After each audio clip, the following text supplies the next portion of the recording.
I am, though, thrilled, and kind of back to one of the things I said earlier, having a fortress and a citadel. I mean, these are truly the leading financial players and architects of financial هنا trading ملخص سريع عن in the دور country. وقيمة عملة XRP الرقمية جوه استراتيجية شركة التكنولوجيا المالية ريبل، وده كله بناء على كلام رئيسها التنفيذي براد جارلينجهاوس. طيب ليه ده مهم؟ الملخص ده بيوريك ليه XRP دي حاجة أساسية قوي في خطط ريبل، وإزاي ناويين يخلوا الناس والمؤسسات تستخدمها أكتر الفترة الجاية. And so for them to come along with us as partners and allies, I think is a very big deal. And I'm thrilled. The corp dev team at Ripple's had a busy year. What message does that send to Wall Street, to traditional finance, to crypto skeptics? Get on board.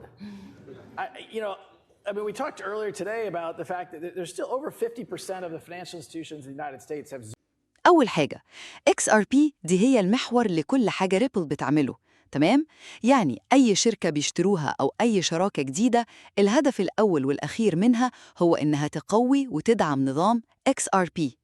تاني حاجة، وعشان يزودوا الثقة ويخلوا الناس تستخدمها أكتر، ريبل مركزة قوي دلوقتي إنها تبني الثقة دي وتوفر سيولة كافية وتلاقي استخدامات جديدة ومختلفة ل XRP. Zero exposure to crypto.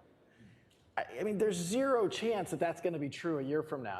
That number is going to continue to go down and down. And that is actually great news because that's tailwinds for the whole industry. And yes, I mean that's tailwinds for Coinbase. That's tailwinds for Circle. But that's also tailwinds for Ripple. So happy about that. All right, let's talk about XRP. How does XRP fit into your larger M&A strategy? Well, XRP, and I sometimes have to remind the world of this, but XRP is at the heart and soul of what Ripple is doing. We care deeply. We have called it our North Star. But at the end of the day, we want to do things that are good for the XRP ecosystem. We want to build trust in XRP. We want to build utility in XRP. And we want to build liquidity in XRP.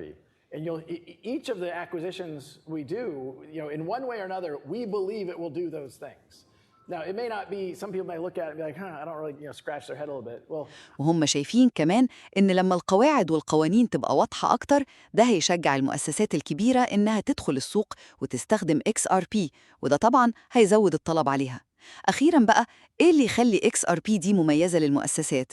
بصراحة كده سرعتها الرهيبة، تكلفتها القليلة جداً، وإنها تقدر تتوسع وتتعامل مع حجم معاملات كبير.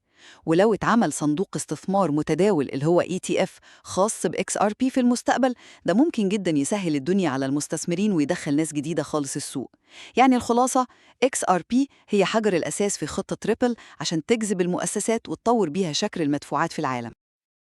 I promise you that we see in the three-dimensional game of chess, we see how we believe that's going to evolve. Sometimes we'll probably do things that are more obvious and some less obvious. That's okay with us. Right, there might be. One of the advantages of being private is I don't always have to explain myself to public investors. So that's another reason not to have the IPO anytime soon. But there are critics who might say that this pace of M&A, this blistering pace, is papering over the fact that organic adoption of XRP hasn't fully lived up to its potential. How do you respond to that? Look, I mean, on one hand, I get it, and I would say again, macro. One of the challenges for crypto at large is the number one use case is speculation. I mean, how many proven scaled use cases of crypto on any token or any blockchain can you point to? And unfortunately, I do think the industry has to live up to the promise of blockchain over the next 5 years, 10 years. Do you think that'll still be the case in 5 years' time? No. I was in Saudi Arabia last week on a panel at the IIF, and this was my FII. That was my primary point, that we are finally, partly because of regulatory clarity, you're seeing more entrepreneurs, more investors, and it's very analogous to what happened in the earliest days of the internet. The 1996 Telecom Deregulation Act provided clarity and structure so that entrepreneurs and investors could come into the internet space and did the money flow in, and the entrepreneurs flowed in. And yes, we saw a dot-com bubble. I think as we get more regulatory clarity, you're going to see more institutions, more capital, more entrepreneurs. Now, on XRP specifically, look, do I think that we have room to grow? Absolutely.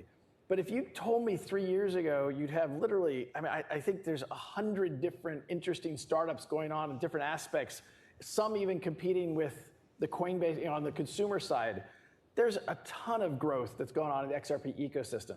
Some of that Ripple has partnered with, some of that we have nothing to do with. And that is because I believe XRP is an extremely efficient blockchain. It's very fast, it's very inexpensive, and it's very scalable. We don't advocate that it's the right, one size fits all, that you should do everything on the XRP blockchain. There's other blockchains that are going to be better at different use cases, and that's great. But we think that we'll continue to champion XRP use cases that we think are uniquely good on that blockchain. And it's because of that potential that we see that an ETF issuer said a spot XRP ETF will likely launch next week or shortly thereafter, even with the government currently shut down. We've seen that happen with the Solana spot ETF and the Litecoin spot ETF as well. What does having a spot XRP ETF mean for the coin specifically and for Ripple broadly?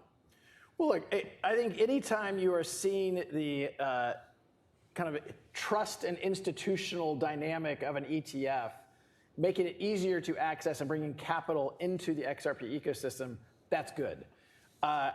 It's not lost upon me, ETH as a token was kind of lagging the market in terms of the overall market activity in the spring.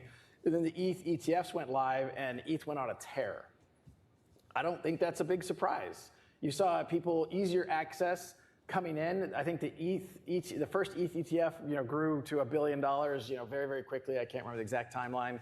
But I think you're going to see that happen in the XRP ecosystem because there's a lot of demand from people who don't have the skill set or interest in launching a Coinbase account or what have you, and they want to have exposure to this asset class. So I think it's overdue.